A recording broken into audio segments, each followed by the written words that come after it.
Salmo 16, 11. Diz: tu me farás ver os caminhos da vida. Na tua presença, a plenitude de alegria.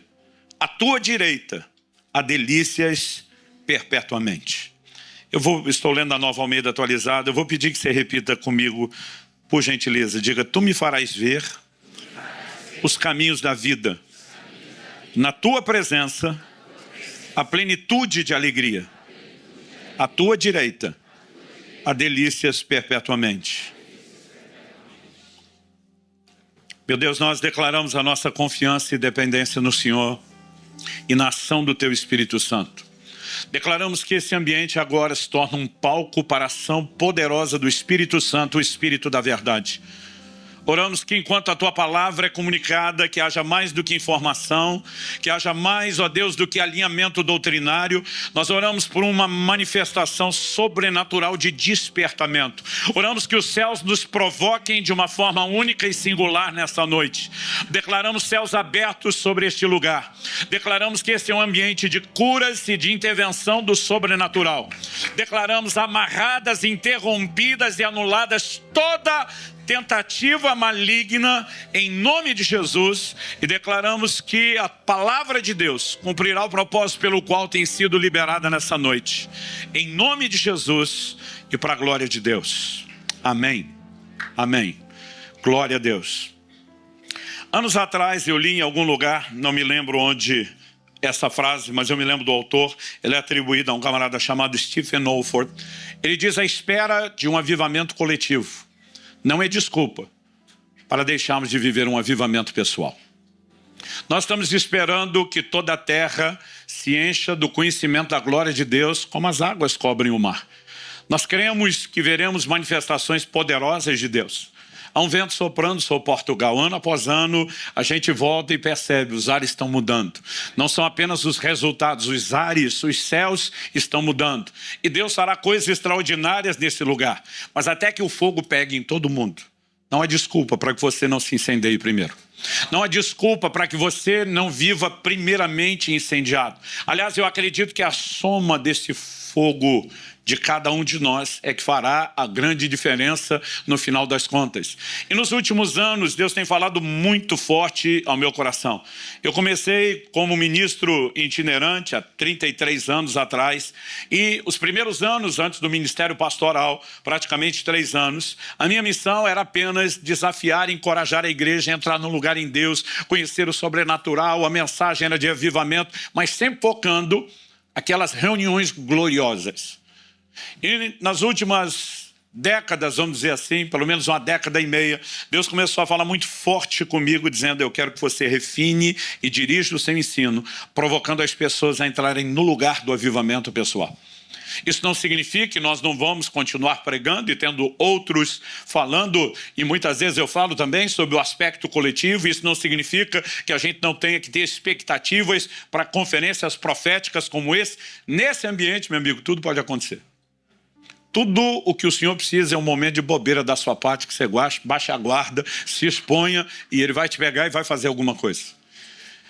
E eu creio que nessa noite, milagres que vão muito além de cura vão acontecer, provisão, intervenções nas famílias, pessoas que vão experimentar das mais diversas intervenções de Deus.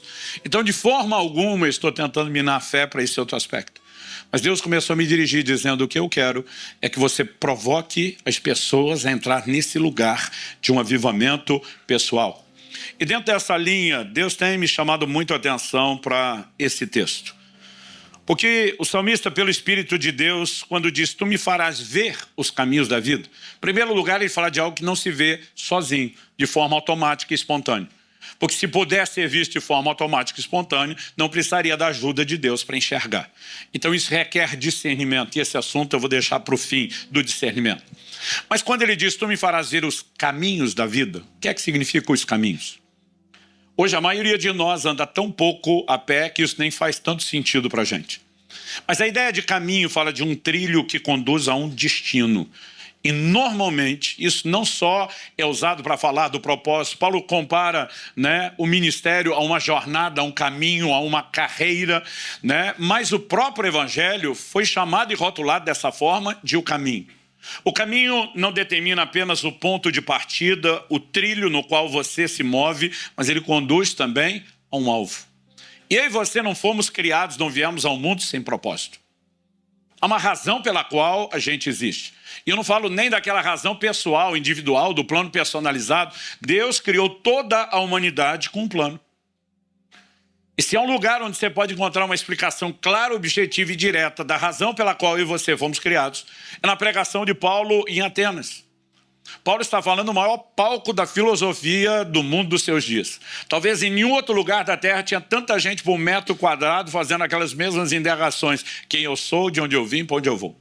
E para esse povo sedento de resposta, o apóstolo Paulo diz em Atos 17, ele começa falando do Criador nos versos 24 e 25, mas ele entra dizendo o seguinte, no verso 26, de um só homem, uma clara referência a Adão. Ele fez todas as raças e tribos dos homens. Para quê? Indicativo de propósito. Para que o buscassem. Ainda que tateando. Quem que busca tateando? Quem está desprovido ou limitado de visão. E mesmo na cegueira espiritual produzida pelo pecado, a Bíblia diz, ainda que tateando, o pudessem achar. Se é o que define a razão pela qual eu e você existimos, é buscar a Deus. E o salmista está dizendo, tu me farás ver os caminhos da vida, não só o trilho, mas aonde ele leva, eu vou poder cumprir o propósito. Mas depois de falar disso, ele também afirma, na tua presença, a plenitude de alegria. Porque esses caminhos conduzem aonde? A busca de Deus, consequentemente ao encontro de Deus. E agora ele vai falar do resultado do caminho. Na tua presença, a plenitude de alegria. Não apenas alegria, mas a mais cheia, completa medida de alegria que o ser humano pode experimentar. Ela se encontra num único lugar. E esse lugar é a presença de Deus. Mas ele não fala da alegria como se fosse um sentimento etéreo, subjetivo, vago. Ele traduz isso num linguajar muito prático. Ele diz, à sua destra ou à sua direita, há delícias, leia-se, deleites, prazeres perpetuamente, porque não são, a semelhança do que a Bíblia diz em Hebreus 11, 25, prazeres transitórios como o pecado. São prazeres permanentes, são prazeres eternos, duradouros. E o salmista, pelo Espírito Santo, está falando de algo extraordinário. Porque Deus cria o homem, e quando estabelece o primeiro casal lá no Éden, é importante que você perceba que mesmo antes da queda, quando o homem tinha acesso à plenitude de alegria que há na presença de Deus, Deus nunca se opôs que o homem tivesse outras formas de alegria. Aliás, Deus lhes proporcionou algumas dessas formas de alegria. Primeira delas, Deus olha para o homem e diz, não é bom que ele esteja só. E põe em execução um plano eterno do casamento. E diz, far-lhe-ei uma ajudadora. Deus seja louvado pelo casamento. Todo dia alguém falou, pastor, o casamento é difícil. Falei, difícil é você, eu. O casamento não é para ser difícil. Se nós nos deixarmos ser tratados por Deus, ele é algo extraordinário. É plano de Deus. E a ideia de deleite não se limita ao deleite físico da intimidade. Deveria envolver deleite emocional, deveria envolver deleite espiritual. E é por isso que eu quero pedir, né, aos jovens, à moçada, aos solteiros aqui, que nunca negociem isso. A Bíblia diz, não se ponha debaixo de julgo desigual com o incrédulo. O que tem de gente apaixonando por quem não serve a Deus, eu penso que comunhão você imagina que terá com essa pessoa. Sem contar que qual é a graça de virar genro ou nora do capeta? Casando com o filho do Satanás ou a filha do Satanás. Agora, por que é que Deus estabeleceu limites como esse? Porque ele queria que houvesse alegria em todas as dimensões. Mas Deus também olha para o homem e diz, vocês podem comer de toda a árvore no jardim. Esse toda na minha mente, eu já imagino assim, maiúscula, negrito, eu brinco, é mente de gordinho. Porque Deus podia ter feito um único fruto, gente. De uma única cor, com uma única textura, com um único cheiro, com um único tamanho, com um único formato, com um único sabor. e que tivesse todos os nutrientes que a gente precisa. A gente comeria aquilo, resolveria tudo, talvez seria um tédio, começou aquilo o resto da vida, mas estaria resolvido na perspectiva nutricional. Mas Deus não fez isso, Ele caprichou. Todas as cores, sabores, cheiros, texturas, tamanhos, frutas sazonais. Você fica esperando a próxima estação para comer aquilo de novo. O que é que Deus estava dizendo? Eu não quero só dar nutrição, eu quero dar deleite para vocês. Mas Ele estabelece um limite e diz: daquela árvore vocês não podem tocar. Porque o dia que vocês cruzarem esse limite, tentando buscar alegria fora daquilo que eu estou permitindo, Ele está dizendo: estou te dando outras além de mim. A minha é a única plena, mas ainda assim te permite ter acesso a outras. Mas quando você cruzar esse limite, você vai perder tudo que eu estou te disponibilizando. E esse casal que comungou com Deus de um nível, de uma forma tão profunda, que encontrou realização e alegria plena, de maneira que a gente nem consegue entender o que dizer e explicar, em algum momento consegue a façanha de cruzar o limite do proibido e comprometer não apenas a vida deles, mas a vida de todos nós. Porque tragicamente toda a humanidade é afetada. Romanos 5,12 diz: por meio de um só homem entrou o pecado no mundo, através do pecado a morte, e a morte passou a todos os homens. Mas mesmo depois da queda, o Deus de misericórdia começa a colocar em execução e revelar de forma progressiva seu plano redentor. E aí nós chegamos em Davi, que faz a declaração. Davi foi chamado no Novo Testamento e pelo próprio Senhor de um profeta, de alguém que falou pelo Espírito de Deus. E o que Davi está vislumbrando não é apenas aquilo que ele já tinha acesso. Está vislumbrando uma medida maior e sinalizando algo que se tornaria ainda mais profundo ao longo dos anos à sua frente, que era justamente a redenção em Cristo, que proporcionaria ao homem retornar àquele lugar perdido do Éden, de acessar a fonte da plenitude de alegria. E mesmo Davi é um homem singular, não só na sua geração, mas em todo o Antigo Testamento.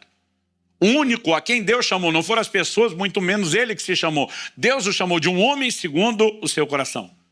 E sabemos que não é porque Davi era perfeito, porque a Bíblia registra suas falhas, tropeços e pecados. Mas ele era alguém fascinado por Deus. Alguém que chega a dizer no Salmo 27,4, uma coisa pedi ao Senhor, e a buscarei, que eu possa habitar no seu santuário todos os dias da minha vida. Por que, Davi? Porque está com medo dos inimigos, que está precisando de uma bênção? Não. Para contemplar sua formosura, para meditar no seu santo templo. E esse homem que rompe, entra num lugar diferenciado, muda os parâmetros da adoração na Bíblia e no templo, e viveu algo singular e único, não só na sua geração, mas em toda a antiga aliança. E que tem essa percepção do Espírito de algo tão extraordinário, também consegue em algum momento a façanha de cruzar o limite do proibido e buscar prazer numa fonte que não era contínua ou permanente, e sim transitória. Ainda que arrependido e restaurado, colhe os frutos e a consequência inevitável do seu pecado. Isso me faz perguntar o que leva a gente, como Adão e Eva, que viveram a plenitude do que Deus tinha, a comprometer isso tudo. O que leva a gente, como Davi, que no processo de restauração de Deus, entende o que a maioria não entendeu e ainda assim, em algum momento, consegue comprometer isso. A outra pergunta não é só o que os levou a isso. Será que isso é exclusividade deles? Ou será que o que aconteceu com eles pode acontecer comigo e com você? Honestamente, nós precisamos pensar que a vida é algo bem maior. Eu já estou com 51 anos, sou avô, você passa a olhar as coisas de outra forma. Enquanto alguns de vocês estão pensando que a vida é só essa semana das noites de Sião, eu quero te dizer que você tem anos e anos e décadas à sua frente. E você precisa imaginar que essa fé e esse fogo não é para estar aceso só esses dias. Nós precisamos planejar e projetar uma vida de devoção a Deus, uma vida de santificação, uma vida de avivamento. Então, a pergunta é, será que aquilo que nos empolga nesse momento, de alguma forma, pode ser comprometido em algum momento? Ou isso teria sido exclusividade de Adão e Eva e de Davi? O Novo Testamento está cheio de advertências recorrentes. Eu quero só mencionar uma delas, Hebreus capítulo 3, verso 12. Tenham cuidado, irmãos, para que nenhum de vocês tenha um coração mau e descrente, que o leve a se afastar do Deus vivo. Não está falando de gente que nunca se achegou a Deus. Para se afastar, primeiro tem que ter aproximado. Mas está falando de alguém que depois de aproximar pode retroceder por causa de um coração mau e descrente, ou como dizem as traduções mais antigas, um perverso coração de incredulidade. O verso seguinte, o 13, diz, pelo contrário, que é o contrário de afastar, ficar juntinho dele, colado, ou como diria o bom mineiro lá no Brasil, agarrado nele. Ele diz, pelo contrário, animem uns aos outros todos os dias, durante o tempo que se chama hoje, a fim de que nenhum de vocês seja endurecido pelo engano do pecado. Porque temos nos tornado participantes de Cristo, se de fato guardarmos firme até o fim a confiança que desde o princípio tivemos. Então, se pode acontecer comigo, com você, e a Bíblia nos exorta a andar em vigilância, a próxima pergunta a ser feita é: como é que se perde a sensibilidade para com Deus? Não porque queremos isso, mas justamente evitá-la. Então, talvez até a melhor pergunta, né, seja justamente como se evita esse processo de perda da sensibilidade, de modo a preservá-la. E para falar a respeito desse assunto, que é o foco da minha mensagem hoje, preservando a sensibilidade para com Deus. Esse é o tema da palavra. Para falar a respeito disso, eu preciso voltar a uma conversa que eu tive em agosto do ano, bom, já estamos 24, agosto de 22. Então, há mais ou menos 1 ano e meio atrás. Eu estava com um homem de Deus da nossa nação, que é um dos príncipes de Deus naquela terra, um homem piedoso, cheio do Senhor, zeloso pela palavra. Eu fui ministrar numa conferência que ele fez, e quando estava chegando, ele me mandou uma mensagem que eu li, tão logo aterrisei. Ele falou: olha, alguém vai te buscar no aeroporto, vai te levar, nos encontrar, né, no almoço, depois da reunião da manhã. Eu não ia conseguir participar dessa reunião, e nós vamos ter um tempo juntos, os preletores, almoçando e conversando. Eu mandei um áudio para ele e falei: pastor, eu fico muito feliz de encontrá-los no restaurante. Quero muito participar da conversa, da comunhão, mas só preciso te avisar que eu não vou almoçar, não estou comendo. Ele, ok, perdão. Ele falou: então faz o seguinte, vai para o hotel, à noite você senta com a gente, vai poder ter comunhão e a gente janta. Falei: pastor, à noite eu também não vou jantar. Ele falou: não tem problema, nós deixamos para amanhã e fazemos isso no café da manhã de amanhã. Eu falei: pastor, para o senhor não ficar de refeição em refeição, não vou comer esses dias. Ele falou: você está em jejum? Falei: tô. Ele falou: há quantos dias? Falei: alguns. Quanto tempo mais? Falei: alguns. Ele falou: ok, quando você chegar aqui a gente conversa. E quando chegamos, eu falei para ele, falei: pastor, eu não quero ficar de fora. Não tem nenhum problema de sentar na mesa com vocês. Aliás, eu gostaria de estar lá. A gente poder falar da palavra de Deus, dos testemunhos, das experiências, crescer uns com os outros. Não me deixa fora disso, né? Não fique constrangido, não me incomoda, não me tenta e está tudo bem. E porque eu toquei no assunto, abriu a conversa sobre jejum.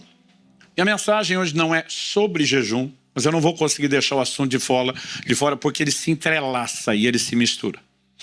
Ele falou: Subirá, eu acho que você é a pessoa que eu conheço que mais jejum.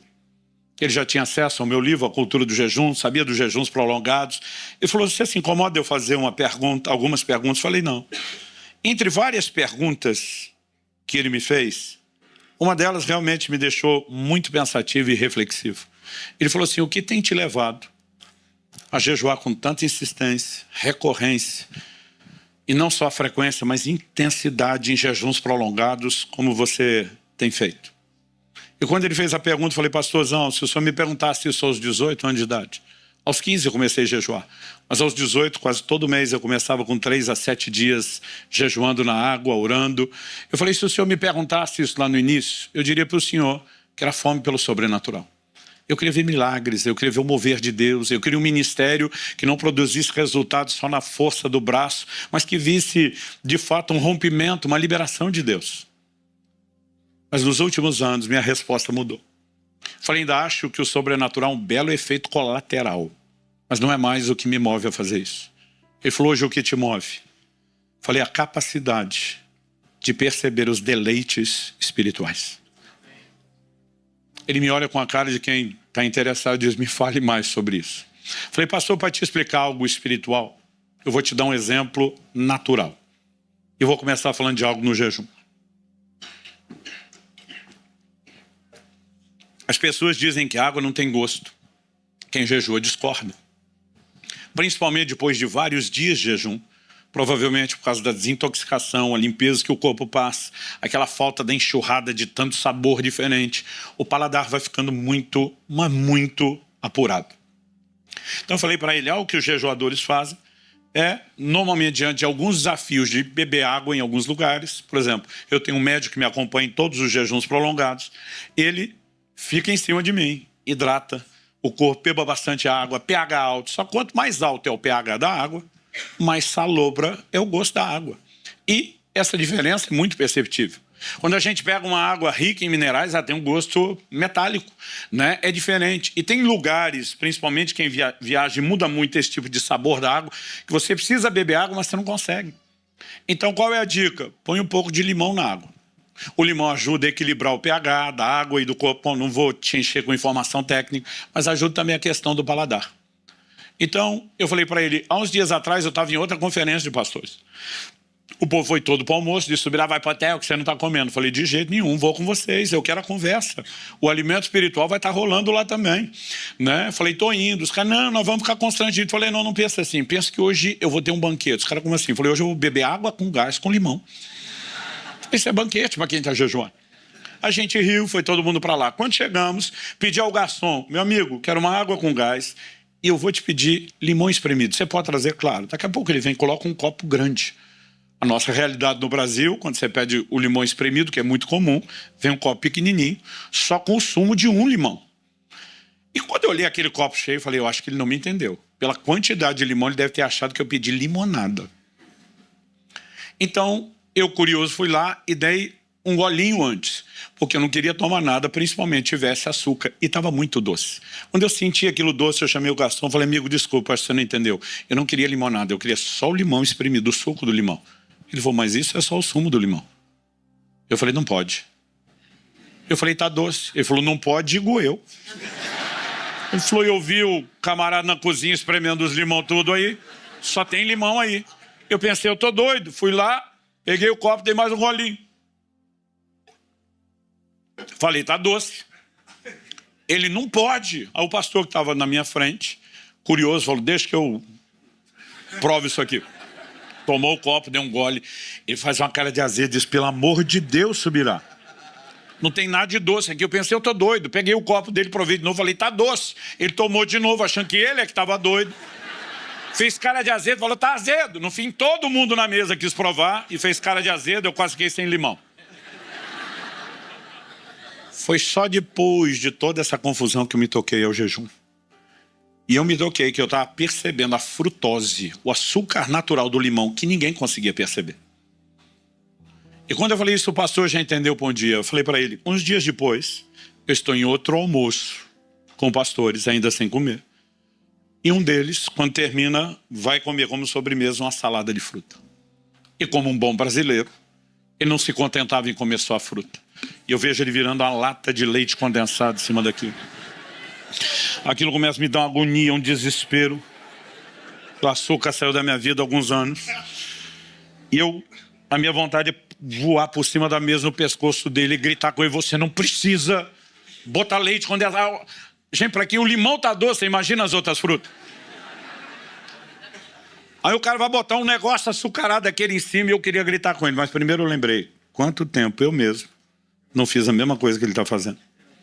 Quando o açúcar era parte da minha vida, eu perdi a capacidade de ter a sensibilidade para o açúcar da fruta. Eu falei, pastor, o jejum tem feito na minha vida espiritual aquilo que ele faz para o paladar. Ele tem me dado a capacidade de perceber deleites espirituais. Doçura que, infelizmente, muitos crentes deixaram de perceber ou talvez ainda não chegaram a perceber. Mas algo que eu descobri, se você quer chegar nesse lugar, você vai ter que tirar o leite condensado. Você vai ter que tirar o açúcar. E algumas coisas vão acontecer. Depois a gente volta no assunto do jejum. O que tem roubado a sensibilidade de muitos de nós de perceber e desfrutar Deus? A primeira coisa que eu queria destacar, em primeiro lugar, é quem não valoriza, não busca. Você pode repetir isso comigo? Diga: quem não valoriza, não busca. E o que isso tem a ver com toda a sensibilidade para com Deus? Tem tudo a ver. E eu quero te mostrar isso na palavra de Deus. Muitas vezes a gente não percebe o quanto a Bíblia é enfática nisso. Mas em Mateus 6:21, Jesus diz: onde estiver o seu tesouro, aí estará também o seu coração. Quando ele fala tesouro, ele não está falando de valores materiais. Até porque ele vai mostrar que o importante é juntar tesouro no céu, e lá não temos esse outro tipo de tesouro. Então Jesus está falando de valor, daquilo ao qual eu e você atribuímos valor. Então ele está dizendo: aquilo que você define como importante, como valioso, portanto se torna o seu tesouro, ele se torna o alvo a ser perseguido. Ele estabelece diante de você, entre você e o alvo, o trilho na direção da qual você se move. Ele se torna também uma espécie de força motriz que empurra você no trilho em direção àquilo que você valoriza. Então, quando alguém me diz: não tenho tempo para isso, a primeira coisa que eu penso é: o seu problema não é falta de tempo, é falta de valor. Não me diga que você não tem tempo para ler a Bíblia. Não me diga que você não tem tempo para buscar Deus. Muitas vezes nós não percebemos que é a falta de valorização que se torna um aspecto complexo. Agora os crentes acham: não, porque eu me converti, porque eu estou empolgado com o que eu estou vivendo. Eles acham que essa valorização é automática. Não é. Se fosse automática, a Bíblia não nos chamaria um posicionamento para isso. Em Colossenses, no capítulo 1, dos versos 1 a 3, Paulo diz: se vocês foram ressuscitados juntamente com Cristo, busquem as coisas lá do alto, onde Cristo vive, assentado à direita de Deus. Pensem nas coisas lá do alto e não nas que são aqui da terra. Ele diz: porque vocês morreram e a vida de vocês está oculta com Cristo em Deus. Ué, se fosse automático, a Bíblia não mandava pensar e buscar. Então essa atribuição de valor, em alguns momentos ela pode parecer espontânea, mas na sua totalidade ela não é. Ela precisa ser construída, ela precisa ser trabalhada e refinada de forma intencional. Quem está entendendo isso, diga amém. Então, algo que eu tenho percebido ao longo das Escrituras é que se existe uma moeda de acesso no reino de Deus para aquilo que Deus tem, ela é o interesse. Eu sei que quando eu falo moeda, isso já incomoda alguns. Não, pastor, a graça de Deus. Ok.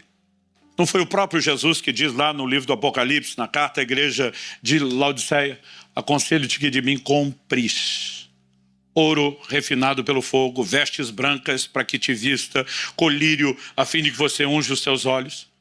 Tudo que Jesus entrega não é pela graça, não se recebe pela fé, sim. Mas quando ele está falando compra, ele está dizendo: você vai ter que oferecer algo. Ele não está falando de barganha, mas ele está falando de participação. E ele usa o elemento de comércio que nós conhecemos para mostrar que nós temos responsabilidade, que essas coisas não vão cair sobre eu e você como uma fruta madura cai da árvore.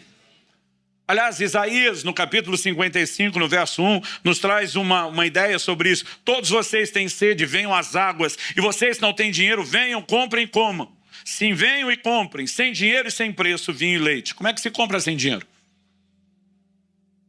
Então Deus está dizendo: você vai comprar, só que você não paga com essa moeda de vocês, que para mim não vale nada.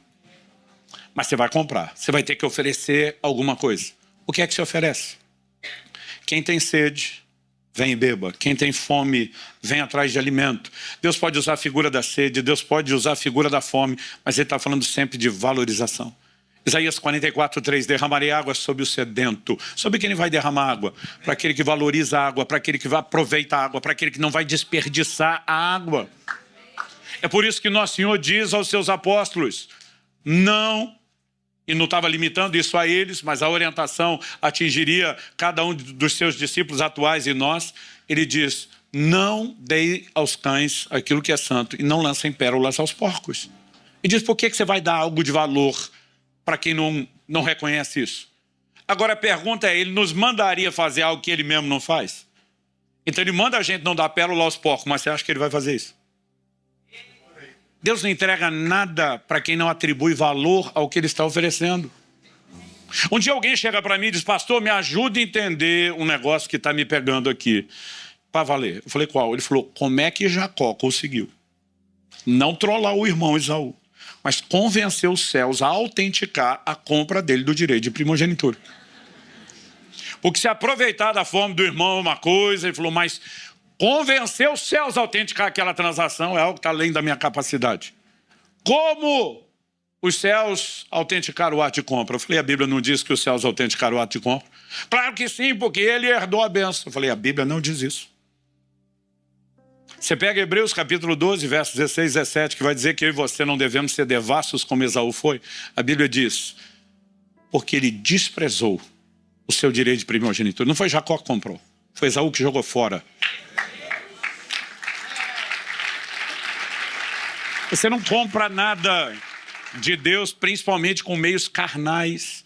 Agora, acontece que Jacó, apesar da sua carnalidade, valorizava o que o irmão desprezava. Acontece que ele era o herdeiro na linha de sucessão, mas não foi ele que conseguiu que os céus autenticassem a compra. Os céus autenticaram o cancelamento de quem não dava valor àquilo que estava sendo oferecido.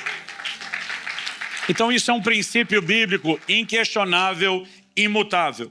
Segundo lugar, se quem não valoriza não busca, o que é que me impede, o que é que te impede, o que é que nos impede de buscar mais a Deus?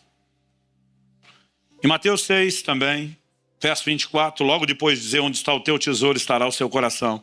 Jesus diz, ninguém pode servir a dois senhores, porque ou irá odiar um e amar outro, ou irá se dedicar a um e desprezar o outro. Jesus está dizendo que eu e você, quando estamos diante de um foco dividido, nós vamos nos doar mais a um do que a outro. Fato. Ele não fala só de amor e ódio, mas ele fala de dedicação e desprezo. A linha entre o amor e o ódio é mais fácil de perceber do que a linha da dedicação e do desprezo. Eu diria para você que a valorização de outras coisas, em detrimento do valor de Deus, ela tem nos sabotado mais do que a gente imagina. E aqui não estou falando necessariamente de pecado. Em Lucas, no capítulo 8, no verso 14, na parábola do semeador, Jesus fala de uma semente que caiu entre espinhos e os espinhos a sufocaram. Outro evangelho diz que os espinhos cresceram. Porque você não arrancar essa desgraça da sua vida, eles vão sufocar e comprometer aquilo que Deus está fazendo por meio da sua palavra. Mas na hora de interpretar o significado dos espinhos, Jesus diz, foram sufocados com as preocupações, as riquezas e os prazeres da vida, e os seus frutos não chegam a amadurecer. Lucas é o único que, além de falar de riquezas e de preocupações, enfatiza prazeres. Pastor, o prazer em si é errado? Não. Quando Deus disse a Adão que não era bom que ele estivesse só, ele ofereceu uma mulher que iria que tivesse prazer espiritual, emocional e deleite físico, tudo junto no casamento. Quando Deus nos proporciona essa diversidade de alimentos e um paladar, né, com essa capacidade incrível de degustação, Ele está dizendo, eu quero que vocês tenham deleites. Mas nós precisamos entender que a valorização de deleites, mesmo lícitos, não estou dizendo os ilícitos, mesmo deleites lícitos, a supervalorização disso, isso tem se tornado um problema na nossa geração, como talvez nenhuma outra antes de nós. Isso tem se tornado um grande motivo de distração. Em 2 Timóteo, no capítulo 3, a Bíblia diz que nos últimos dias sobrevirão tempos difíceis. Quando você pensa em tempos difíceis, normalmente você pensa que está falando das circunstâncias. Gente, não é isso que a Bíblia está falando. A média de vida hoje é muito maior do que naquela época que isso foi escrito. A qualidade de vida nem se fala. O que nós temos acesso à medicina, boa nutrição, alimentação, conforto. Gente, não era só Paulo que viajava a pé, em embarcações precárias no lombo do animal. John Wesley, no avivamento do século XVIII, viajava ainda do mesmo jeito que Paulo. Ou seja, até pouco tempo atrás, a coisa não era tão diferente do que era no começo. E aí eu imagino, John Wesley desenvolveu a arte de dormir em cima do cavalo no qual andava, e caiu algumas vezes por conta disso, por causa das longas viagens. É numa hora como essa que, como eu brinquei no início, eu me sinto vingado do videogame. Então, eu cruzo às vezes um continente dentro de uma viagem confortável dentro do avião, que até se tremer com a turbulência, tem um cinto de segurança, você não cai nem do banco. A gente vive um nível de conforto impressionante. Qualidade de vida em todas as áreas.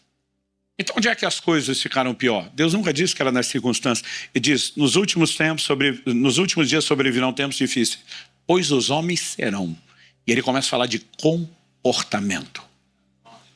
E aquela lista tem adjetivos assustadores, mas ela termina no verso 4 dizendo assim: traidores, atrevidos, convencidos, mais amigos dos prazeres do que amigos de Deus. E esse é o momento da lista que você vai falar: peraí, não está falando do ímpio, está falando do crente. Porque de acordo com Romanos 5, o ímpio é inimigo de Deus, não é amigo. Para ser amigo tem que ter passado pela pacificação, a reconciliação do sangue de Cristo, a experiência da conversão. Agora, está falando de alguém que não apenas se tornou amigo de Deus, mas que agora está perdendo a amizade de Deus, porque está ficando mais amigo de outra coisa que se tornou atraente, amigo dos prazeres. Todo mundo vai falando: não, pastor, amigo dos prazeres é o ímpio. Eu falei: o ímpio é escravo. Tito capítulo 3, verso 3 diz: nós também no passado éramos insensatos, desobedientes, desgarrados, escravos de todo tipo de paixões e prazeres. O ímpio é escravo. Agora, de quem, consciente ou inconscientemente, a gente quer ser amigo? Como eu disse, sou já há 30 anos no ministério pastoral, em 30 anos a gente amadurece muito. Mas no meu primeiro ano de ministério pastoral, eu era uma pessoa que valorizava extremamente a honestidade. E eu cometi, em nome disso, muito honesticídio. É tanto um misto de suicídio como de homicídio em nome da honestidade. A minha filosofia de vida era: a verdade doa a quem doer. Principalmente para quem fala o que quer, vai ouvir o que não quer. Eu lembro de um irmão que um dia ele vem reclamar comigo. E diz: olha, pastor, eu não consigo te entender. Eu tento ser o seu amigo e o senhor me bloqueia, não me deixa entrar, não me dá espaço. Ele fez uma das coisas que eu mais odeio, que é a comparação. Fulano não faz nada e o senhor dá uma moral para ele. E a hora que eu vi, do jeito que ele bateu, eu soltei. Falei: já te ocorreu que o fulano é legal? Aí ele já entendeu que era uma comparação, falou: como é que é? Falei: já te ocorreu que ele é legal? O que o senhor está querendo dizer? Falei: você nem precisa de muita inteligência. Já te ocorreu que você é um mala sem alça? Isso é uma expressão antiga nossa para dizer que o cara é chato pra caramba. Aí ele: como é que é? Falei: meu amigo, não é possível que você acredite que o mundo inteiro é errado e só você é certo. Você reclama de todo mundo o tempo todo, ninguém é bom o suficiente, todo mundo tem defeito, todo mundo tem problema. Agora, por que é que você não tem amigo? Porque você é insuportável. Eu falei: preste atenção, eu sou seu pastor, eu não sou obrigado a ser seu amigo, eu não quero ser seu amigo, e eu não vou ser seu amigo. E a hora que eu percebi, já tinha descarregado. Aí eu vejo a criatura implodindo na minha frente. Um dia desse alguém falou: pastor, hoje que o senhor é mais maduro, falaria a mesma coisa. Falei: de uma outra forma. Mas falaria a mesma coisa. Porque você, consciente ou inconsciente, a pessoa não precisa ser perfeita, mas ela tem que ter mais coisa que te agrada do que o que desagrada. Porque se tiver mais que desagrada do que agrada, não vai rolar. Agora, por que é que alguém que já foi mais amigo de Deus do que os prazeres, agora está ficando mais amigo dos prazeres do que de Deus? Porque de alguma forma começou a gostar mais do que está sendo oferecido aqui do que o que estava encontrando lá de lá. Não, esse processo não é da noite para o dia. Mas ele acontece.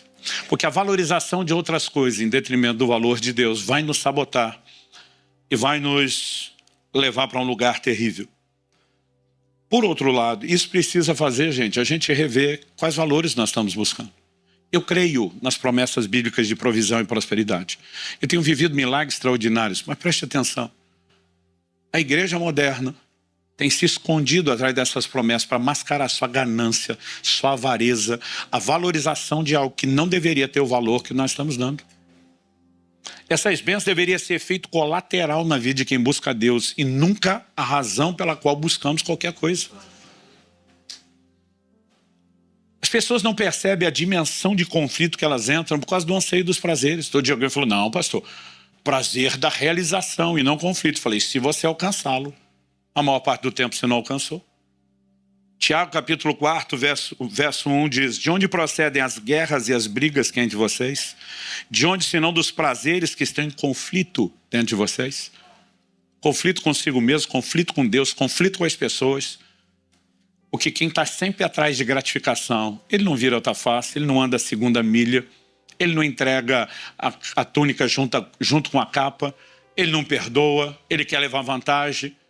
E se existe algo que vai minar o Evangelho, que é a expressão do caráter de Cristo, é a valorização daquelas gratificações que são humanas, naturais e carnais, acima daquelas que são espirituais. Ok, pastor. Depois de tudo isso, vamos para a pergunta prática, ajuda a arrumar a coisa. Que para bagunçar a gente não precisa de explicação. O que me ajuda a valorizar mais a Deus?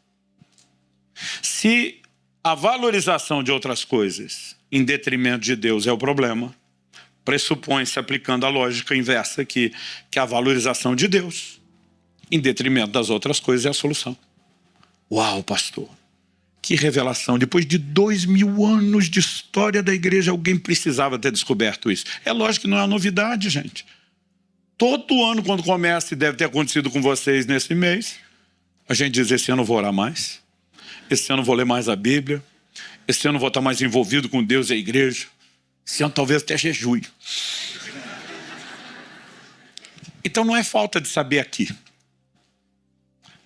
Mas aí nós vamos voltar no Salmo 16. Tu me farás ver os caminhos da vida. Eu e você precisamos mais do que um consentimento ou assentimento mental. Mais do que tentar dizer, é importante. A gente precisa de um brilho. A gente precisa de uma luz. A gente precisa de uma revelação, um despertamento. A capacidade de discernir algo que Deus está promovendo. O apóstolo Paulo diz em Filipenses 3, verso 7 e 8, mas o que para mim era lucro, isso considerei perda por causa de Cristo. Na verdade, considero tudo como perda, por causa da sublimidade do conhecimento de Cristo Jesus, meu Senhor. Por causa dele perdi todas as coisas e as considero como lixo para ganhar a Cristo. O que o apóstolo Paulo está falando? Quando ele diz o que para mim era lucro, transformou perda, obviamente ele está usando palavras, termos, que estão relacionados ao quê? Aquilo que é material, monetário e financeiro. Mas é disso que Paulo está falando? Lógico que não. Ele usa uma linguagem que você entendemos. O que para mim era lucro é importante, aquilo ao qual atribuo valor. Ele diz agora, se tornou algo lixo, refúgio, totalmente sem valor. Por que a desvalorização do que era importante? Ele diz por causa da sublimidade do conhecimento de Cristo Jesus, meu Senhor. Outras traduções diz por causa da excelência. Outra diz por causa da suprema grandeza do conhecimento. Todas essas tentativas de traduzir a palavra, é porque a palavra utilizada no original grego, de acordo com os léxicos, é hiperétio. E essa palavra hiperétio, ela significa manter-se sobre, sobressair-se, elevar-se, destacar-se, estar acima, ser superior em posição, autoridade, poder. Ela fala de proeminência. Honestamente, eu acredito que Paulo não está falando da proeminência do conhecimento. Eu acredito que Paulo está sugerindo por causa do conhecimento do proeminente, daquele que se sobressai, daquele que se eleva, daquele que se destaca. E ele está dizendo, de repente eu comecei a descobrir tamanha importância em Cristo. Que aquilo que antes era importante, porque não tinha outro referencial de comparação, quando eu descobri o que realmente era importante, desvalorizou. Perdeu a sua importância. Perdeu o seu valor.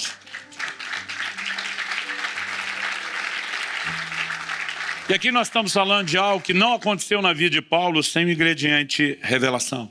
É por isso que a semelhança do salmista nós devemos não só declarar, devemos orar, devemos crer. Tu me farás ver os caminhos da vida.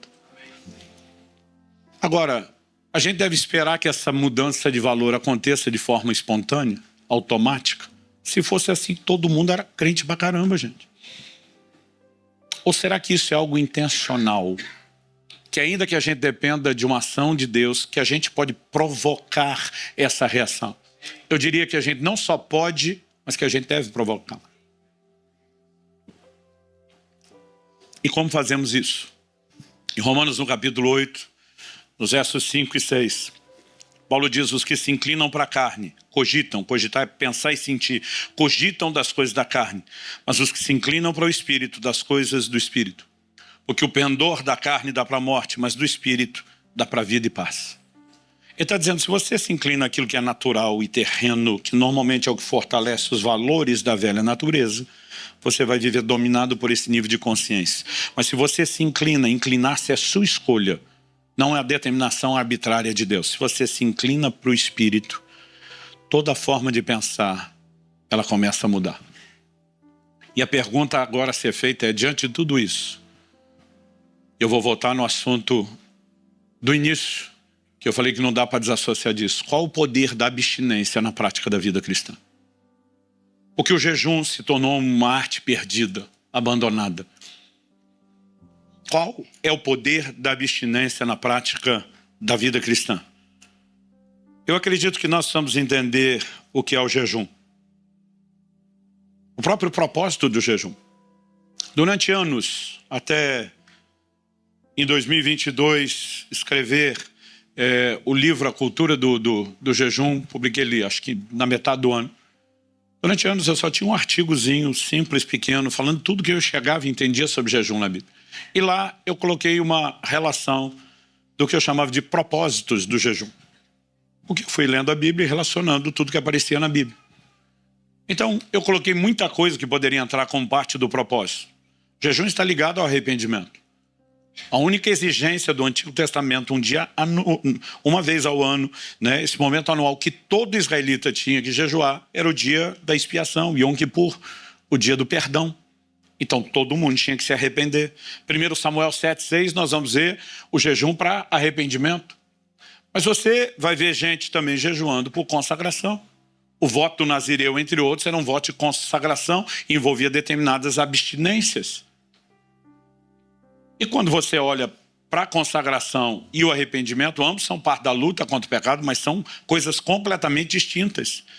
Mas eu também tinha numerado lá 2 Crônicas 20, quando Josafá move todo o reino do sul, o reino de Judá, a jejuar. Por quê? Porque eles estavam numa situação de aflição e precisavam de uma intervenção de Deus.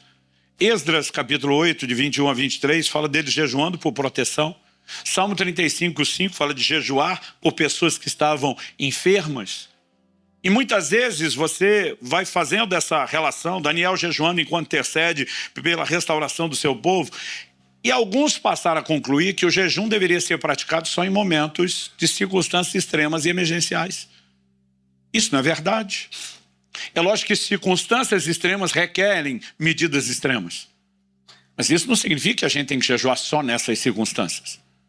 Quando você olha para o ensino de Jesus, ele diz em Mateus no capítulo 6, no verso 16, quando jejuardes? Ele nunca diz se jejuardes. Ele obviamente esperava que nós jejuássemos. E nas palavras de John Wesley, ninguém orienta como fazer alguma coisa, a menos que espere que o orientado faça o que ele está sendo orientado a fazer. Porque senão não haveria o menor sentido em orientar como fazer.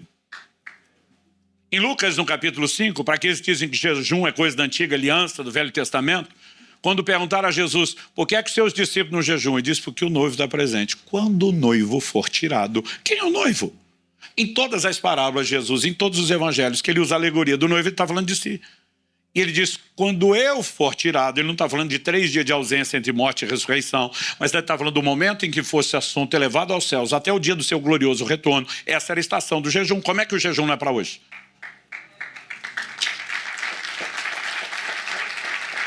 Mas você vai percebendo vários aspectos. E até o início, janeiro de 22, eu tinha essa relação, eu nem vou alistar tudo aqui. Ele está envolvido na guerra espiritual, na preparação para o ministério, enfim, várias coisas. Até aquele momento, para mim, assim, tem muito motivo, tem muita razão ao propósito do jejum. Mas um dia eu estava orando e o Espírito Santo falou, qual o propósito do jejum? Eu falei, são vários na Bíblia. Ele diz, não, o propósito do jejum é um só. Não, a Bíblia está cheia, diz o que você encontrou são propósitos secundários. Ele diz, toda essa lista que você fez, todos eles convergem num propósito primário. Ele diz, eu quero que você ensine sobre o propósito primário. Qual o propósito primário do jejum?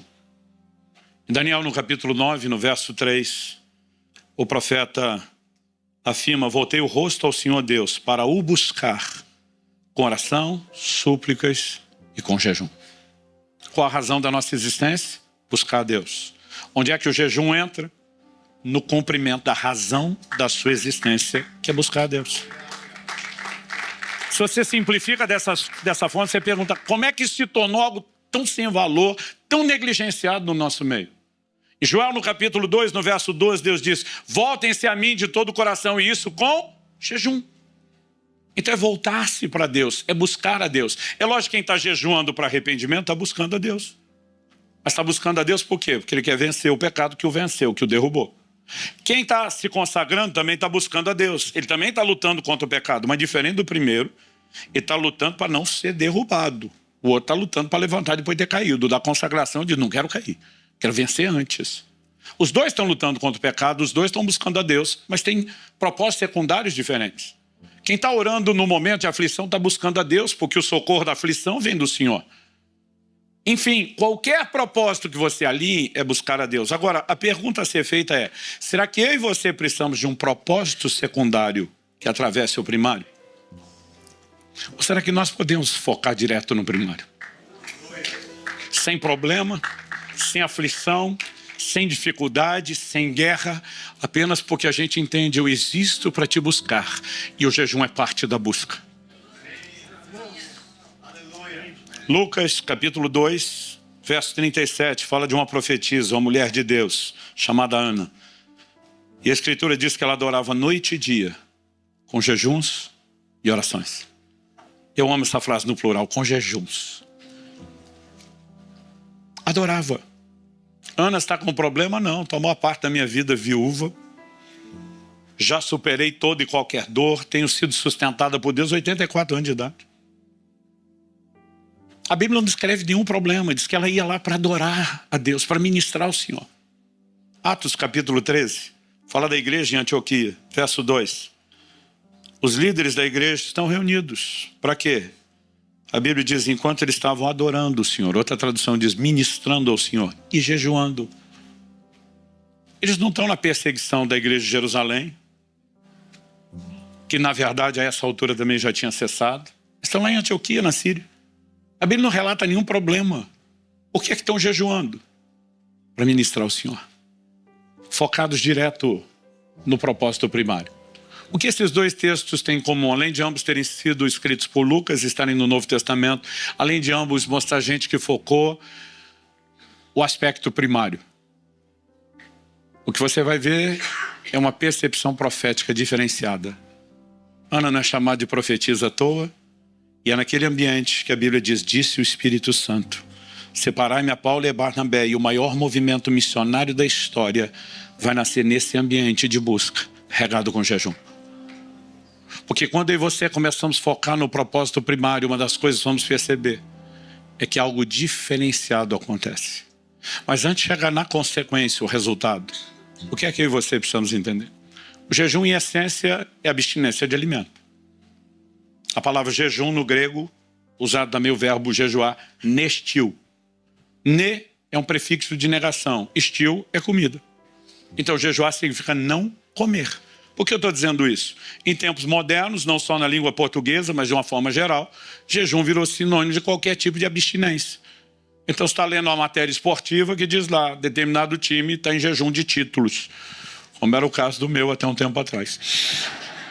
Determinado atacante, falando do futebol, está em jejum de gols. E aí você vê hoje em dia, os poucos crentes que vão usar o verbo, conjugar o verbo jejuar, diz, estou jejuando rede social. Não estou falando contra, não. Isso é uma benção e tem que ser feito mais. Agora, o que você precisamos entender é que as outras abstinências, elas não deveriam ser substitutivas. Elas deveriam ser complementares do jejum de alimento. Faz sentido para você? É lógico que a Bíblia fala de outras abstinências. Números 30 fala da lei dos votos, com qual alguém ia afligir a sua alma, abrir mão de coisas que gostava, simplesmente por um propósito maior. Paulo fala sobre isso em 1 Coríntios, no capítulo 7.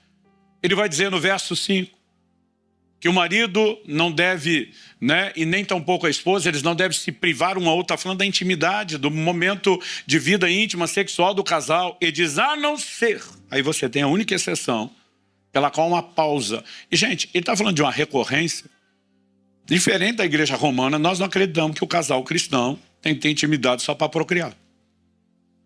Paulo fala de uma frequência e intensidade que me faz acreditar que Deus quer avivamento nessa área também. Mas ele está dizendo a única razão para dar uma pausa, os solteiros que esperem a sua hora.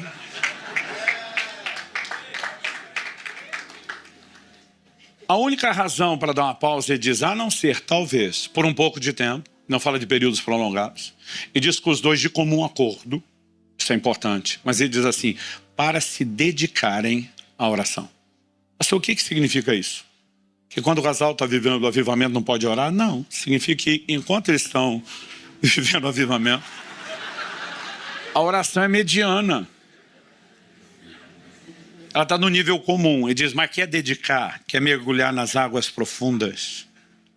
Agora você vai entender melhor a ilustração. Dá uma pausa no leite condensado para que você resgate a percepção do açúcar da fruta. Deus está dizendo, pause deleites inferiores, não são ilícitos, mas são inferiores.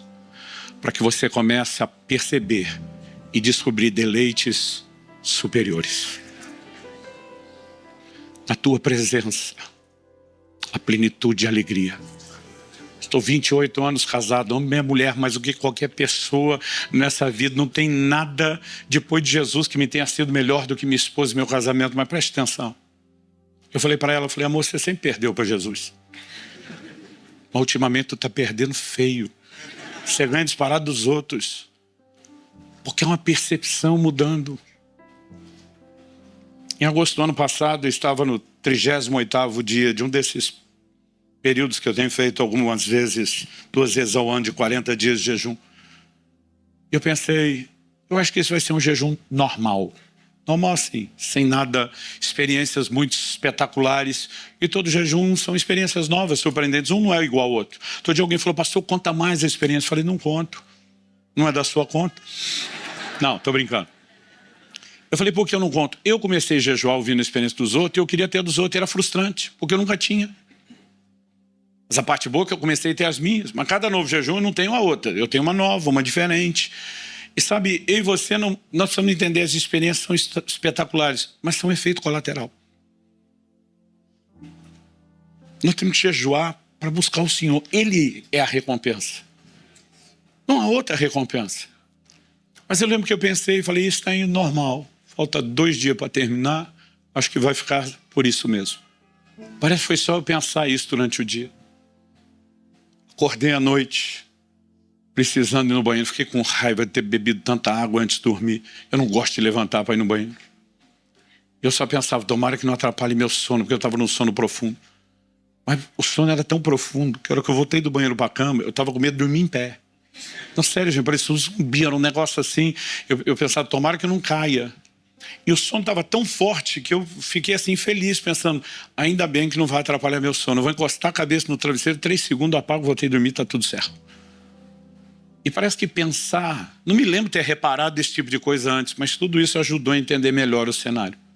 Porque a hora que encostei a cabeça no travesseiro, uma sugestão interior que se confundiria com um pensamento ou um sentimento, diz, por que você não ora um pouco? Eu pensei, não é de mim mesmo. Eu queria dormir, gente, eu não queria orar. Não naquele momento. Eu pensei, isso não é de mim, é de quem? Não é o Satanás. Os demônios iam empurrar eu e você para a oração. Mas aquilo não era algo convincente, espetacular, dizer, Deus está chamando. Mas eu pensei, só tem um jeito de saber. O que é que eu tenho a perder? O prazer do sono, o deleite do sono nesse momento não pode ser melhor do que o que tem do outro lado. E rapidamente eu fiz uma escolha, foi intencional. E eu comecei a orar.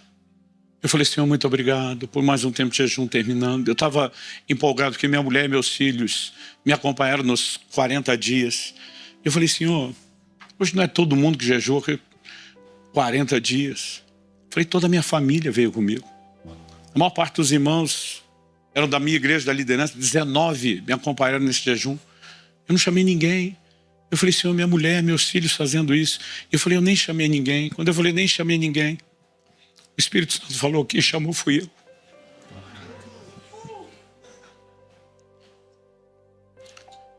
E foi como se naquele momento alguém lá no céu apertasse o botão que ativa o modo glória. Não dá para explicar o que aconteceu naquele quarto. Deus entrou naquele quarto. No dia seguinte, liguei para minha filha. Depois de casado, não mora mais conosco. Falei, filha, Deus entrou no meu quarto ontem. Ela falou, pai, você ouviu Deus? Falei, graças a Deus que não.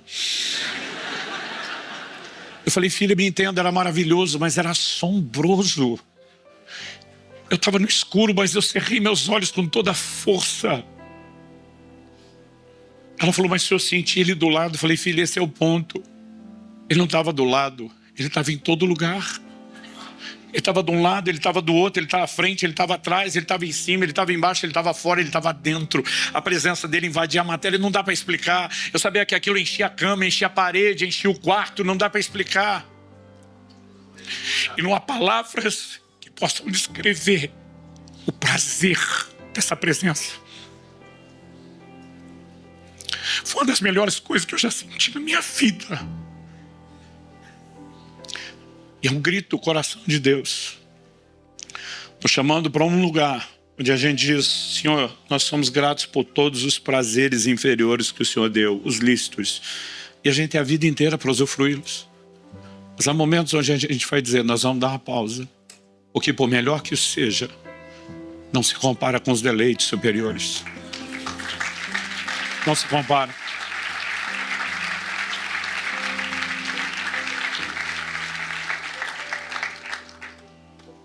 Eu fiquei muito impressionado há um tempo atrás. Uma frase atribuída a um camarada chamado Edward Farrell. Eu acho que vai tê-la para projetar. Ele diz quase em todos os lugares e em todos os tempos. O jejum sempre ocupou um lugar de grande importância, visto que ele se encontra estreitamente relacionado com o profundo senso religioso. Talvez isso explique a negligência do jejum no nosso tempo. Quando o significado de Deus diminui, o jejum desaparece. Mas nós vamos viver o processo inverso. A cultura do jejum será restaurada. Porque à medida que o significado de Deus aumenta, o jejum reaparece.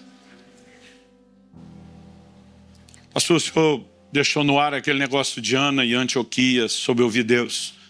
Essa tem sido uma das coisas mais impressionantes para mim nos últimos anos. O quanto a prática e a recorrência do jejum e oração tem afinado a capacidade de ouvir Deus. Eu preciso te encorajar em relação a isso. Em janeiro de 2022, eu já tinha entendido que o foco principal do jejum era buscar Deus, apesar que eu já estava quase na metade do jejum quando eu entendi isso. Mas mesmo antes de entender a doutrina, aquele era o meu desejo, eu só queria mais de Deus. Mas na minha lista de oração, por coisas que eu já, quando eu falo lista, não é que estava escrito, mas por coisas que eu já vinha orando antes do jejum e continuei insistindo em todo o jejum. Um dos meus tópicos diários, eu estava orando pela minha filha. Israel já era casado, mas a Alissa ainda solteira. Ela estava com 20 anos de idade, eu não estava preocupado com isso. Todo pai de menina é mais ciumento, tem mais dificuldade de entregar, então não estava desesperado para que ela casasse, nada disso. Mas eu estava dizendo, Deus, eu treinei, discipulei, preparei essa menina para te servir, para cumprir o propósito profético. Mas o dia que ela casar, a autoridade que eu tenho sobre ela será entregue a esse homem. E se não for a pessoa certa, uma tampa pode ser colocada sobre o cumprimento do propósito. Falei, eu sei que o Senhor vai conduzi-la à pessoa certa. E com certa não estou dizendo que um nasce só para outro, senão já vinha com o nome na testa, ficava mais fácil da gente se encontrar. Eu estava orando por aquilo porque minha filha tinha iniciado uma amizade especial com uma pessoa que era um homem de Deus exemplar. Uma família amiga extraordinária. Não tinha absolutamente nada que pudesse significar um problema, mas no dia seguinte, a ter dado início, a gente chama isso porque ainda não é o namoro, mas é uma intenção de se aproximar para que haja algo em relação ao relacionamento. Ela perdeu completamente a paz. Perdeu a alegria. Algo começou a incomodá-la. E a crise dela é porque ela achava que ela estava se sabotando. Ela falou para mim, pai, a maioria das minhas amigas queria ter o que está diante de mim. E como é que meu coração está fechado? Eu falei, filha, a Bíblia diz, seja a paz o árbitro em vossos corações. Você vai ter que orar, você vai ter que jejuar. Eu lembro de um dia que eu dei um ultimato, falei para ela, entra no seu quarto. Se tranca 3 dias, não coma nada. Se Deus falar com você no primeiro dia, você vai continuar em jejum. Se Deus falar com você no segundo dia, você continua em jejum. Se Ele falar até o terceiro, você termina. Se Ele não falar, você não come até Ele falar. Eu falei, eu não estou te falando isso como pai, estou te falando como líder espiritual. Eu falei, o jejum desliga a sua agitação emocional e te permite ficar mais sensível. Priorize isso. No final do primeiro dia, ela falou, pai, eu já tenho minha resposta, mas eu vou te honrar. Eu vou jejuar os 3 dias. E ela voltou atrás naquilo. Não tinha nenhum problema. Mas a gente percebeu, Deus tinha algo diferente. E não é aquele negócio, não, de minha filha é mais importante do que o outro. Deus tinha algo melhor para a vida da pessoa também. Mas isso começou a me levar a orar e dizer, Senhor, a pessoa certa não é só ser um crente, um bom crente. Tem que ter algo alinhado ao seu propósito. E eu estou lutando por ela em oração. Falei, eu não vou deixar ela orando por isso sozinho. Eu sou o sacerdote dessa casa. E eu estou intercedendo. Mas no meio do processo, eu comecei a dizer para Deus, eu quero saber quem é meu genro, antes dela. Que na hora de entregar, eu quero entregar de bom grado. Eu quero abençoar de todo o coração. E eu quero ter certeza de que ela não vai dar outro passo como esse. Ela não tinha se machucado emocionalmente, nada disso. Mas eu falei para Deus, eu não quero em absoluto que a gente erre. E eu falei para Deus, eu vou te pedir isso. Por quê? Falei para Deus, jurisprudência. O Senhor abriu um precedente. 7 anos antes meu filho casar, Deus me mostrou quem seria minha nora, que hoje é minha nora. Na hora que os dois se viram e falaram a primeira vez quando se conheceram, meu filho ia completar 12 anos de idade. Eu agarrei o braço da minha esposa e falei, esses dois vão casar. Ela falou, como é que é? Eu falei, não sei te explicar. Ela falou, Deus falou com você? Eu falei, falou do verbo falar? Não, não tive uma visão, não ouvi uma voz. Mas é uma convicção, um testemunho do Espírito absurdo. Eu falei para minha mulher, eu posso registrar em cartório isso. Eu sei que vai acontecer. Eu falei, aliás, eu vou registrar. Ela falou, por quê? Eu falei, falar depois ninguém acredita. Ela falou, sou sua testemunha. Aliás, falei, você será a única testemunha. Nós não vamos falar para ninguém. Nós não vamos falar para ele, para não influenciar a escolha dele. Eu falei, eu não posso nem falar para o pai da moça, porque é o meu pastor. Falei, vamos esperar. E eles se casaram. E agora eu estou lá diante de Deus. Falei, eu não te pedi. O Senhor falou porque quis, mas abriu o precedente. Criou a jurisprudência. Falei, agora eu quero. 30º dia do jejum. Fui ministrar numa cidade do interior de São Paulo. Ligo para o pastor antes. Falei, amigo, eu tenho uma exigência sua. Ele falou, comida não é, que já soube que não está comendo. Falei, estou jejuando. Qual exigência? Falei, você vai comigo para a academia hoje e você vai me treinar. Ele falou, você não está no jejum prolongado? Falei, estou. Cardio leve? Falei, não, maluco. Treino pesado. Ele falou, como é que é? Eu falei, você é formado em educação física e foi personal antes de ser pastor. Eu quero uma testemunha. Eu quero que você veja algo que eu entendi. Eu treino nesses jejuns até o 40º dia. Às vezes 1 hora de cardio, 2 de musculação. Isso é outro assunto que não é para agora. Falei, eu quero você como testemunha. Era a minha primeira vez que eu estava fazendo isso. Depois eu passei a fazer todas as vezes. Mas eu falei, eu preciso de alguém que veja, alguém que entende. Ele disse, tá bom. Fomos para a academia. Depois de 1h30 de treino, eu falei, subir, pelo amor de Deus, já deu. As pessoas treinam 45, 50 minutos, 1 hora no máximo. Você já está 1h30. Ele falou, eu não sabia que você ia demorar, eu tenho que fazer, eu vou embora. Eu falei, pode ir. Eu falei, eu vou fazer 1 hora de cardio. Você está maluco? Aí ele falou, vamos fazer o seguinte, você precisa de 1 hora? Eu falei, preciso de 1 hora. Ele falou, daqui a 1 hora eu te busco. Eu falei, tá bom. Aí ele chamou o filho, que estava estudando teologia fora, e estava de férias, e estava conosco na academia, mas no canto dele, fazendo treino dele, falou, vem cá, leva o Subirá para o andar de cima, fazer o cardio, fica com ele aí, faz companhia, eu busco vocês depois. Então chegamos lá, peguei um elíptico, ele pegou a esteira que estava do meu lado e falou, pastor, o senhor se importa se eu falar com você? Eu falei, você pode falar à vontade. Você tem 20 anos, eu vou fazer 50, você come todo dia, faz 1 mês que eu não como. Falei, eu depois de 1h30 de treino, daqui a pouco eu não sei se eu estou conversando. Ele falou, não, eu vou de boa aqui, da esteira mais devagar. E nós começamos a fazer o exercício. Para minha surpresa, eu estava conversando bem, mas ele testemunhando, falando comigo. Ele disse, o senhor sabe que o senhor é uma influência, uma inspiração na vida do meu pai? Eu falei, eu sei.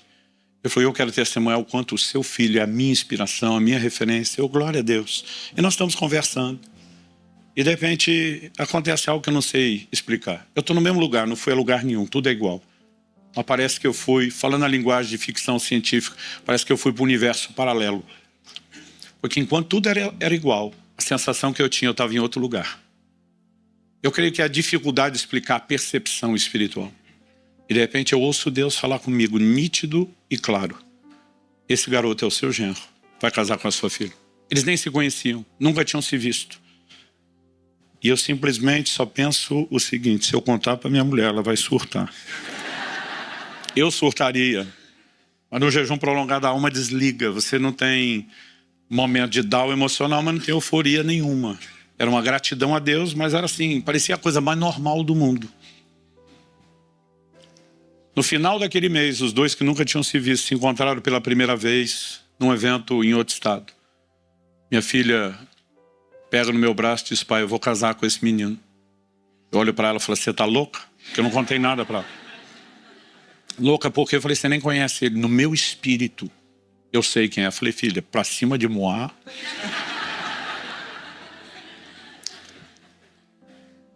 Ela falou, pai, eu não sei te explicar, mas eu sei que o senhor é o último que pode falar contra isso. Mamãe te viu pregando a primeira vez, disse que ia casar com você e olha o que deu. Ela disse, eu vou casar com esse menino. Eu falei, o tempo vai mostrar. Um mês depois desse encontro, que foi quase um mês da palavra que Deus me deu, se viram outra vez. Não se falaram nenhuma das duas vezes. Ela falou, pai, eu tenho mais certeza do que na primeira vez, eu vou casar com ele. Mas eu não falei nada para ela. Deus me disse quando ele iria a Curitiba, quando eles iriam iniciar o relacionamento, e aconteceu tudo daquele jeito. A palavra que eu recebi de Deus foi no dia 3 de fevereiro. Dia 10 de dezembro do mesmo ano, eu casei os dois. E tem sido extraordinário ver o que eles têm vivido. Por que eu estou te contando isso? Dia desse um pai falou na minha frente para a esposa, pai de 3 moços, falou, tem que ir mais para a academia e jejuar mais. Por que eu estou te falando isso? Desde que os dois começaram o relacionamento, noivaram, até casar, aquele ano inteiro, toda manhã, não importa onde eu estava, em casa, fora, pregando, quando abri os olhos, eu já me via sorrindo. E a primeira coisa que eu pensava, Deus falou comigo, algo que ele não falou para mais ninguém. Não dá para explicar o senso de privilégio, de uma conexão. Todo dia eu acordava assim, ele não falou comigo. Ela não sabe de nada, ela vai ser surpreendida. Ele não sabe de nada, vai ser surpreendido. Mas eu curti aquilo. Por que eu estou tentando te dizer isso? Há um deleite quando você começa a entrar num lugar de percepção. Segredos são confidenciados, onde existe confiança, onde existe comunhão, onde existe intimidade. Em 2009, eu estava pregando no Japão por 2 semanas, eu dei uma escapada de 2 dias na agenda, tinha uma brecha na agenda, para ir para a Coreia do Sul. Eu queria conhecer a montanha de oração do ministério do pastor Cho. E quando cheguei lá, eu levei um choque, já tinha ouvido isso, mas não tinha levado muito a sério. Em todo lugar naquela montanha, placas de advertência em coreano e inglês. Proibido jejuar mais do que 40 dias. Falei, o quê? Naquela época eu nunca tinha jejuado mais de 21. Eu conhecia poucas pessoas que tinham feito um jejum de 40. Hoje está uma epidemia. Deus seja louvado. Mas eu falei, aqui eles proíbem o povo.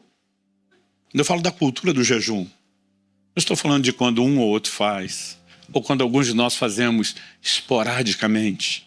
É quando isso começa a se tornar recorrente, crescente, insistente. É quando isso vai se alastrando. E haverá um movimento de Deus que prestará o grande avivamento pelo qual nós estamos orando, que será gerado por meio de jejum. E você precisamos não só preservar, precisamos desenvolver a sensibilidade. Eu não estou dizendo que você tem que fazer o que eu faço. Eu só quero te encorajar a ir além do que você fez. Se você nunca fez, comece. Meu primeiro jejum, riram dele. Eu tinha 15 anos de idade. Um grupo de amigos, estávamos juntos, e a gente decidiu jejuar pelo único do grupo que ainda não tinha sido batizado no Espírito Santo. Alguém falou, vamos jejuar por fulano, para Deus pegar ele na vigília de hoje. Ele estava frustrado. Ele estava naquele modo, Deus deu para todo mundo, menos para mim, ama todo mundo, menos eu, e ele estava por um fio de desviar, estava desanimado. E a turma falou, vamos lutar por ele, vamos ajudar ele. Aí um falou assim, vamos jejuar. Ele falou, mas nós já tomamos café da manhã. Eu falei, daí? A gente jejuou o almoço. Ele falou, mas pode começar o jejum no meio-dia? Ele falou, claro. Aí ele fala, eu acho que sim. Mas como é que nós vamos fazer? Ué, a gente não come, mas só isso? Não. A gente pega o horário que não comeu e nós vamos orar. É jejum e oração.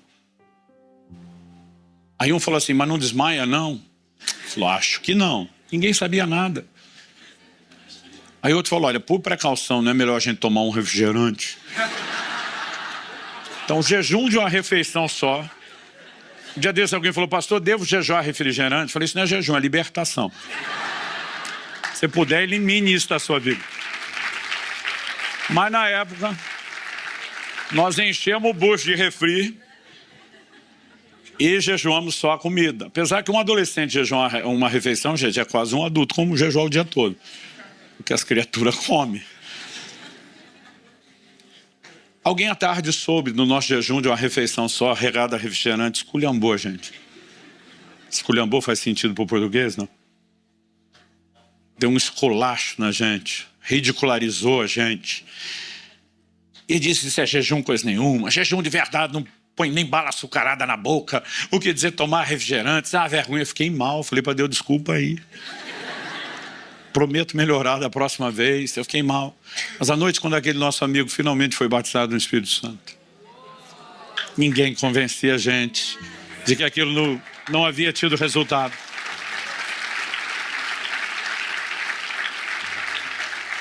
E aí nasceu o meu interesse pelo jejum. E daqui a pouco eu descobri que tinha gente que jejuava 2 refeições. E eu ia lá e perguntava, não desmaia não? Não. Mas não passa mal? Então. Ninguém era honesto sobre eu passar mal. Daqui a pouco descobri outro que jejuava as 3 refeições. 24 a 24 horas. Não morre não, não, estou aqui. Mas não desmaia, não. Não passa mal então. Daqui a pouco descobri um que fazia 2, 3... E aos poucos, lentamente, eu fui crescendo na prática. Infelizmente, não tínhamos orientação como hoje se dá. A gente ia entrar num jejum prolongado e ia para rodízio de pizza e de carne o dia anterior, pensando na infelicidade. Vai sofrer muito mais. Porque o jejum, o desconforto do jejum é uma desintoxicação, a limpeza do seu corpo. Você vai intoxicar mais antes de começar a limpeza, vai sofrer mais na limpeza. Então as pessoas falam, pastor, o que eu devo fazer para um jejum prolongado? Eu falei, você jejua antes do jejum, como é que é? Falou, eu vou entrar num período desse e eu tiro vários dias, jejuando 24 horas, com uma refeição só ao dia, mais leve. Eu tiro carne vermelha pelo menos 4 dias antes, porque para mim é um dos alimentos que mais tem toxina. Alguns precisam se livrar da cafeína antes, isso depende de pessoa para pessoa. E eu falo, a gente vai diminuindo. Hoje, por exemplo, eu entro em qualquer jejum, eu não tenho dor de cabeça. Aliás, eu vivo de jejum. Outro dia alguém falou, pastor, intermitente vale? Eu falei, intermitente eu faço o ano inteiro. Mas vale, é um bom treino, é um bom começo. Pastor, jejum parcial vale? Vale. Outro dia ele falou, para mim jejum parcial não é jejum de verdade. Eu falei, vai falar isso pro anjo que veio dar joinha para Daniel no final, dizendo, tua oração foi ouvida. Como é que não vale?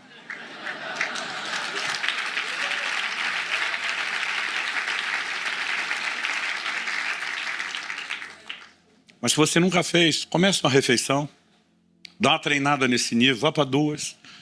Pastor, o que é intermitente? Você bota uma janela menor do seu dia comendo e uma janela de tempo bem maior não comendo. Vá treinando, vá preparando. Você vai descobrir que o que você chama de fome, às vezes é só o hábito de comer no horário. Seu corpo quer aquela energia naquele momento, porque você o condicionou a isso. Segundo, não comece jejum prolongado sem entender como funciona. Eu não faço jejum prolongado sem alguns ingredientes. E eu oriento as pessoas. Primeiro, obviamente, é a direção de Deus. Mas segundo, eu digo, é bom ter prática e treino. Porque você vai conhecendo os limites e respostas do seu corpo. E eu não faço jejum prolongado sem acompanhamento médico. Antes, durante e depois. Aliás, meu médico não me acompanha, ele me estuda. Ele diz que eu sou uma cobaia, um rato de laboratório dele. Último jejum do ano passado, ele me pediu 71 tipos de exame de sangue antes e depois do jejum para comparar. A gente faz toda a monitoração, como estudo de caso mesmo. Vamos ver se perde massa magra. Nunca perdi massa magra em nenhum jejum de 40 dias, você ganha massa magra. As respostas do corpo que são incríveis. Os níveis e índices de saúde só melhoram. Mas normalmente a gente diz isso no livro, há casos que não são recomendados. Então é importante. Outro dia alguém falou, mas pastor, agora que o senhor já fez vários, precisa do médico? Eu falei, sim. Ele falou, por quê? Eu falei, para me proteger de maluco que nem tu. Que nunca fez um dia e já quer começar com o de 40. Eu falei, a gente tem que ser cauteloso, mas nós podemos crescer. Então eu não quero que você faça o que eu estou fazendo. Eu não acho que o que Deus tem me levado a fazer seja para todo mundo. Eu acredito que Ele, depois de uma estação ministerial e da vida, Ele está me chamando a um lugar diferente. Isso tem a ver com o fato de que Ele me disse, eu quero que você seja um porta-voz dessa mensagem. Então eu tenho que vivê-la mais do que todo mundo. Eu quero ser o primeiro a praticar o que eu peço para os outros. Mas eu não quero que você sinta oprimido, que eu estou falando. Tem gente que ouve uma mensagem dessa e sai e não quer nem comer, acho que é pecado. Você pode começar amanhã, não precisa ser hoje. Mas o que eu quero encorajar você, algumas dinâmicas que nós vamos entendendo. Para os que já estão acostumados, pastor, eu já faço 1, 2, 3 dias, como funciona isso? Eu digo para alguns, dor de cabeça é limpeza. Quanto mais você sofre, mais isso indica de que sua alimentação é errada e que você pode melhorá-la. Hoje em dia, eu paro qualquer momento para entrar no jejum, eu não tenho uma dor de cabeça. Por precaução, eu tiro a carne vermelha alguns dias. Mas para mim a preparação é mais simples, eu diminuo, eu aumento a ingestão de fibras naquelas refeições menores. Mas algo que as pessoas falam assim, não pastor, não pode. Como é que a pessoa fica tanto tempo sem comer? Você sabe qual é o recorde mundial de jejum? Está no Guinness Book de 1971. E o cara nem era crente. 382 dias. Mais de um ano sem comer, tá certo? Começou com mais de 200 quilos e terminou com 83.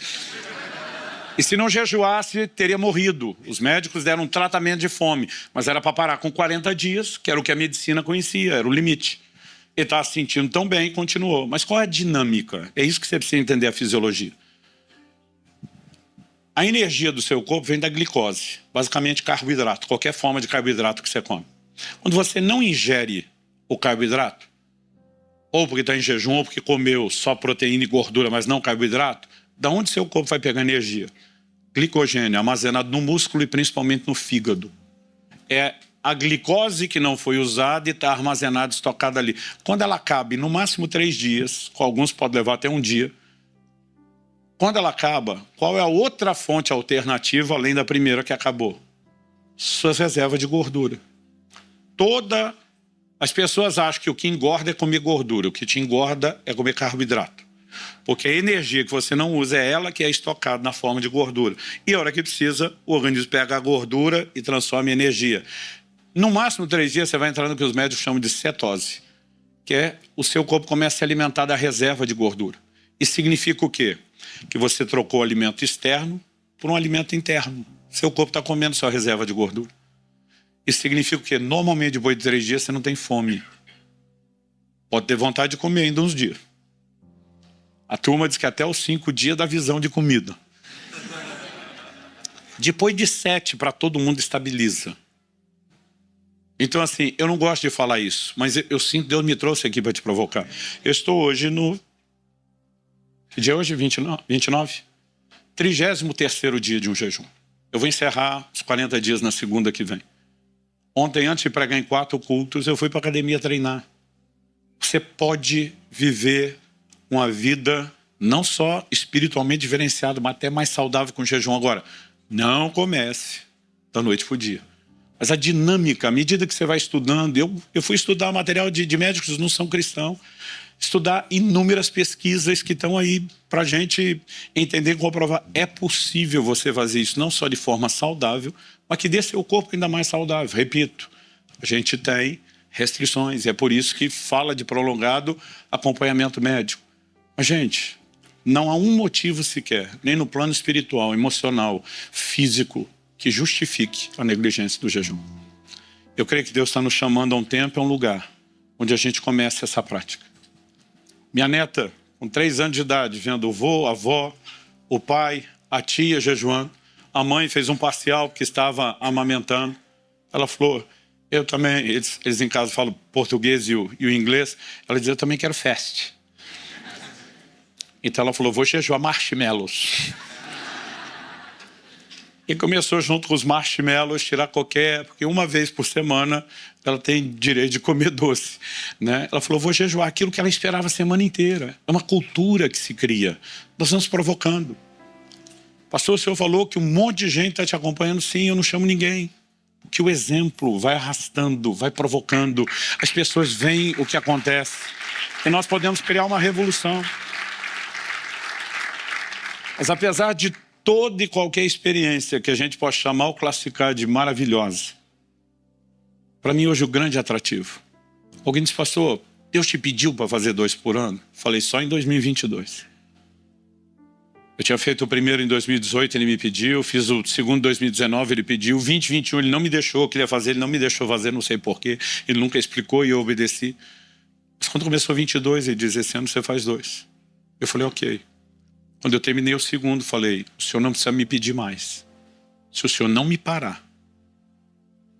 E tem 3 pessoas, o senhor e mais 2 que podem me parar. O senhor, minha esposa e meu médico. Se eles não me pararem por um motivo razoável, o senhor não precisa ser explicado. Eu vou seguir fazendo 2 por ano. Que até agora ele não me parou. Pelo contrário, em junho, estava gravando em Israel uma série desses vídeos do Caminho na Palavra. Tinha passado Turquia, Egito e terminamos em Israel. E nós paramos numa casa de oração no deserto do Negueb.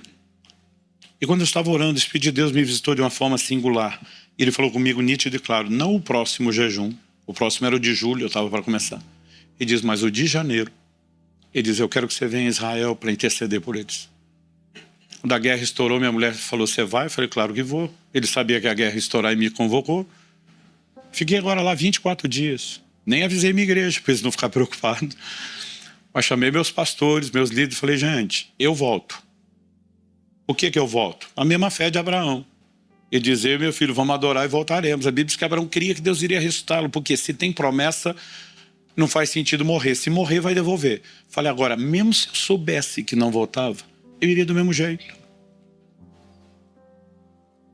Mas o que eu entendi por trás disso? Deus está dizendo, não te pedi mais, mas Ele está dizendo, o próximo de julho você faz onde quer, o de janeiro eu digo onde você faz. Falei, Ele está deixando e ainda está avalizando. E está sendo bom para nós 2. Eu preciso te encorajar. Quem jejua costuma testemunhar que um chip muda dentro dele. Não dá para explicar a mudança de mentalidade. Eu gosto de dizer que o jejum, eu não tenho certeza, mas acho que na adolescência eu vi isso da irmã Valnice Milhomes. O jejum muda o centro de gravidade. O centro de gravidade da terra puxa para baixo. O centro de gravidade do céu puxa para cima. Pensar nas coisas que são do alto. Pensar nas coisas que são de cima. Quem jejua com frequência e recorrência testemunha as mesmas coisas. As coisas materiais perdem absurdamente o valor. É inexplicável. E apesar de perder o valor, você vive milagre financeiro como a maioria não vive. Mas perde o valor. Você olha para aquilo assim, não é desprezível porque você entende que ele é um servo, mas não te controla. O coração fica blindado contra a ofensa. Outro dia um falou, não consigo perdoar. Eu falei, jejum uma semana, depois na conversão. Nós vamos perceber muita coisa mudando, mas para mim o melhor é perceber os deleites espirituais. E eu creio que esse convite hoje não é meu para você, é um convite do céu. Vamos dar uma pausa no leite condensado e voltar a perceber o açúcar da fruta. Você aceita o desafio? Eu quero que você feche seus olhos por um instante, aí onde você está, sentado mesmo.